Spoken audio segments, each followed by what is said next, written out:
In this episode, we talk about the new subcompact SUV from Toyota, the CHR. We discuss our adventures with the new Alfa Romeo Giulia, and we answer viewer questions.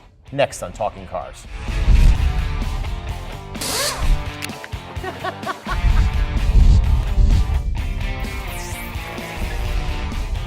Hi everyone, and welcome to another episode of Talking Cars with Consumer Reports. I'm John Lincove. I'm Gabe Shenhar. And I'm Mike Monticello. And we've got a pretty good episode today because a lot of viewer questions, but two very interesting cars. One of them, not yet on sale, but we have a press vehicle, the Toyota CHR behind us. We're also going to talk about the fact that we've taken possession of our own Alfa Romeo Giulia, their new sports sedan. So we're going to kick it off with the CHR, which is a very unique looking vehicle. It has, it's competing in the subcompact SUV category, and it's a little late to the game, right, Gabe?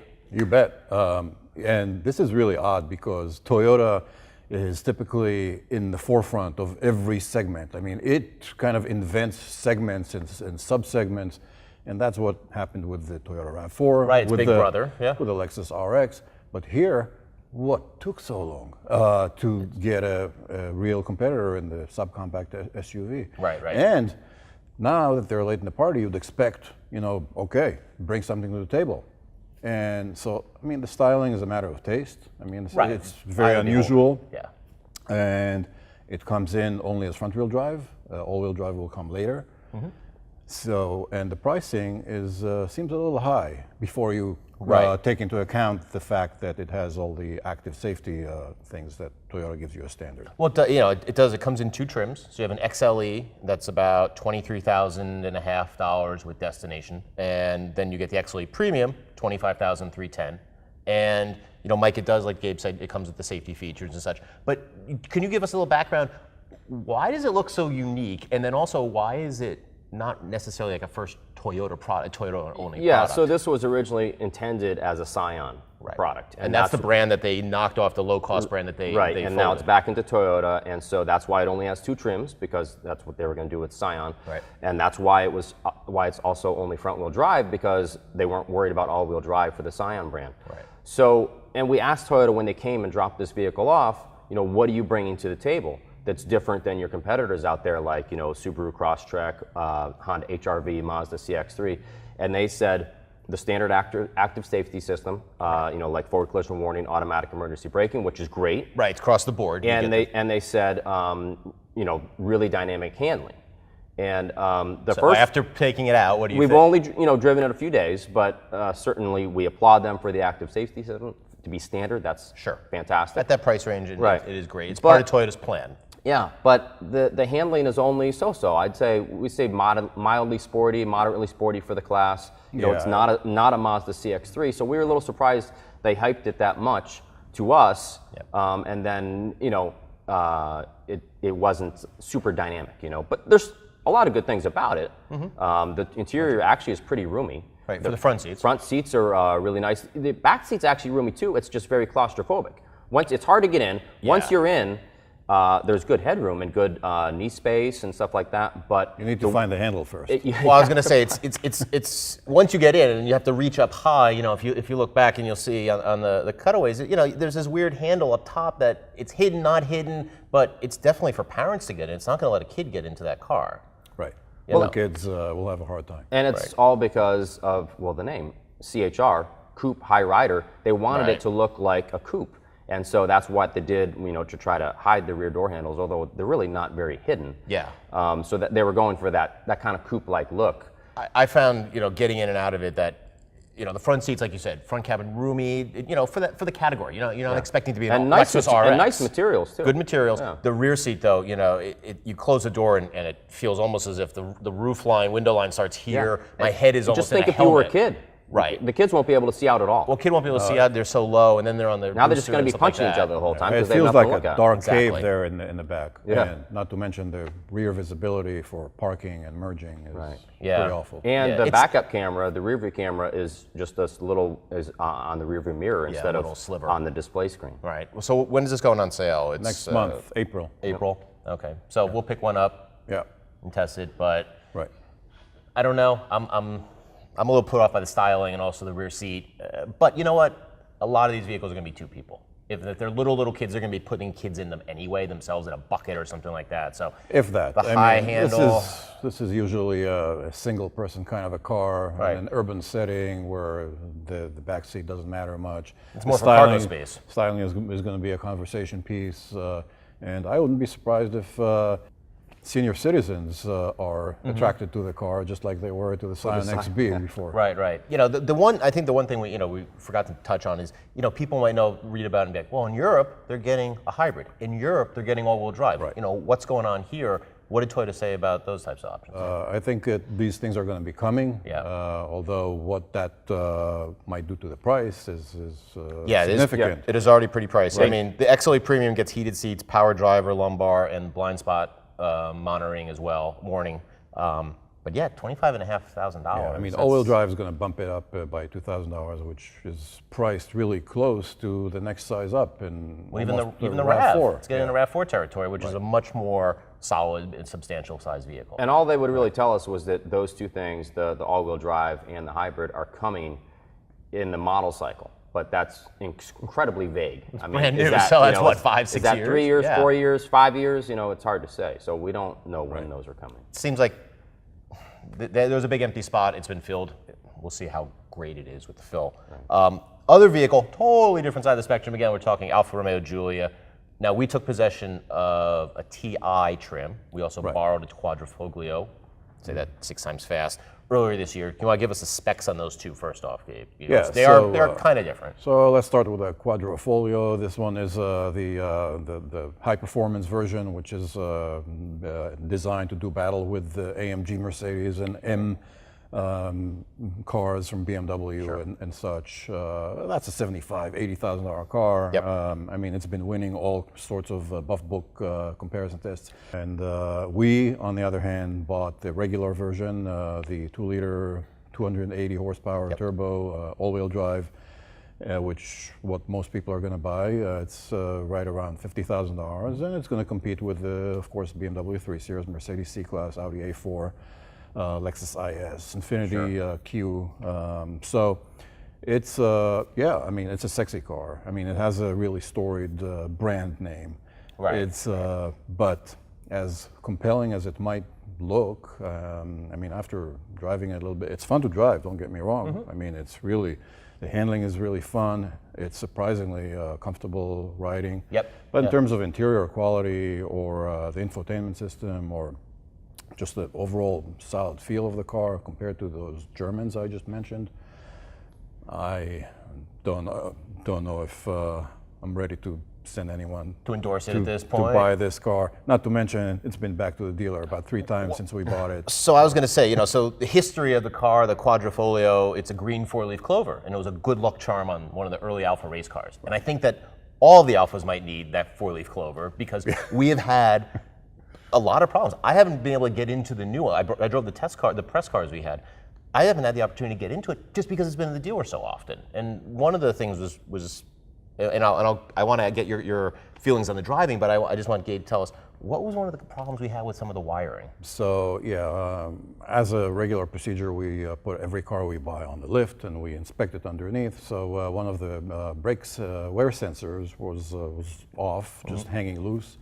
Also, they couldn't figure out how to put the front license plate because it wasn't programmed for a US size license plate in the front. So it interfered with the park sensors. Yep. And the sunroof didn't want to open at some point. So now let me interject. let me make one thing You're clear the here. same one. This is not that we base our reliability on a sample of one. One car. Right. I mean, this we're going to have reliability from survey. This is going to be the official reliability. But nonetheless, it's our this experience. Is unusual. Exactly. And that was the same point I was going to make. Mike, what were your thoughts on the driving experience? Yeah. You put some miles on it. Yeah, I had it for a weekend, and honestly, I really enjoy driving it. It is one of those rare cars these days that you really look forward to driving because it's so sporty. A lot of cars have been dumbed down a little bit. They're more about the comfort. This thing is about the sport. It's about the handling. The steering is super quick. For electric steering in particular, has some feedback, and it loves to attack corners. And so if you have some good roads on the way home, I was like, this is going to be great. And it was something to look forward to, you know, like you seek out the curvy roads. And the engine has really good power. It likes to rev. Both, I mean, the small 4 Yeah, as our well, 280 turbo 4. horsepower. Right. It has 280 horsepower. Yeah, that's really pretty decent. high for that kind of displacement. Yeah. I mean, the steering is so quick. I mean, some people are going to think it's a little darty, but it's just over 2 turns between lock to lock. That's an Alfa trademark. Yeah. And it's very planted in the corners. I mean, very stable, doesn't lean much, very planted. I mean, just really very secure. The transmission works really nicely, really quick shifts. It's 8-speed automatic. Yeah. Both cars. And so there's a lot of really good things about the driving experience, but I sort of think like they got the big picture right of the driving experience, but as Gabe was saying, they got some of these minor things wrong. Just like what? Odd things like the visor. Yeah. Usually you can use either hand. There's only a cutout on this side, so if you go up to pull the visor down, you can't grab it with your left hand. Yeah. You got to grab it with the other hand. Yep. And the temperature knobs has these nice big temperature knobs, but if you go and touch it and turn it, all it does is actually turn it on. So I spent about a half an hour of a drive once. I kept turning the knob, but I was looking at the road, right? So I would just reach over and turn it, and it took me a half an hour to realize, why is this car not getting any warmer? Because I turned it like 7 times, individually 7 times out, it's not warm enough, not warm enough. Right. And I looked over, it was the same temperature I'd started at, because you have to go turn and then turn again. Yeah. And that's just weird. Yeah, the first touch just shows you the temperature on the screen. That's just a strange thing. The seats need a little more bolstering. They actually need some bolstering on the bottom cushion, and the seat doesn't. You can't move the front of the seat up and down. You can't pan up the front. Yeah, and if you don't have any bolstering, you at least need that. And then the seat. See, I found it was all right because when we had the press cars here, I like it low. Okay. So I didn't see that same thing, but I totally understand what you're saying. But it was just those kinds of things. The seat heater logic. Yeah, go on there. Well, what I was going to say is the seat heaters just don't get that hot, and they don't get hot very quickly. You have to press it 3 times for the maximum setting, instead of on every other Usually it car, comes the out first full on. touch Yeah. is full on, you know, because you want it like hot and quick. Those are could odd we things. I could we call them quirks, yes, though? and I could You live know, with it's those. a I little could live with different. those because I enjoy driving the car so much. You know, we buy a lot of normal cars for normal people, and this is one of those cars that every time it's free for the weekend, I think I'm going to take it. You know, but then at the dealership. That said, when I got into the car on Monday morning to drive it in, check engine light came on. Right. So It's unfortunate because, like you said, not balancing, not biasing, not having any impact on our reliability survey. But consumers out there are going to sit there and go, "Oh, this is why Alfa left the country. This is why you can't buy these products." So deja vu there. They still haven't figured it out. And it's been 20 years almost since they've been here. So I'm looking forward to getting in the car. Definitely looking forward to seeing how that compares against another car in our stable. We'll talk about another date, BMW 530i. You know, so some interesting stuff. Yeah, interesting. Lots of new hardware coming in. New hardware. So we do have another pretty good part. This is going to be an episode where we have a number of questions from viewers that we pulled off of the YouTube comments. First one is going to be about the Honda CR-V and the new radio. Because we talked about the tune knob, lack of tune knob, we talked about the volume knob. We even have people saying, like Goldbug 657, so now you got the volume knob, you complain about tuning, it's a hassle for tapping a button. Another guy, Ryush Yuratori, says, seriously, it's a non-issue. Steve Ward says, John Lynn, could you just explain why it's an issue for you and not for most people? We're not driving a different car every day or two. So I'm going to say, that's true. We drive different cars every day. But you know what? We sometimes stay in cars for a week at a time.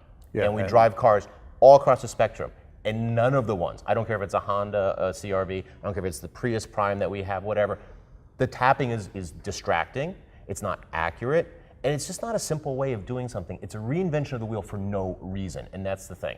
Yeah, that screen is totally convoluted. It doesn't respond quickly always. And also, I mean, to the guy's point, let's say you do have 5 presets or 6 presets, and what if you travel beyond your area and you need to like tune into some other, or if you have someone else in the car and they don't like your presets and you know, they want to turn. It's not unlimited presets. And satellite radio is a good example of, you know, so you have a lot of presets, but satellite radio has so many stations. Yeah.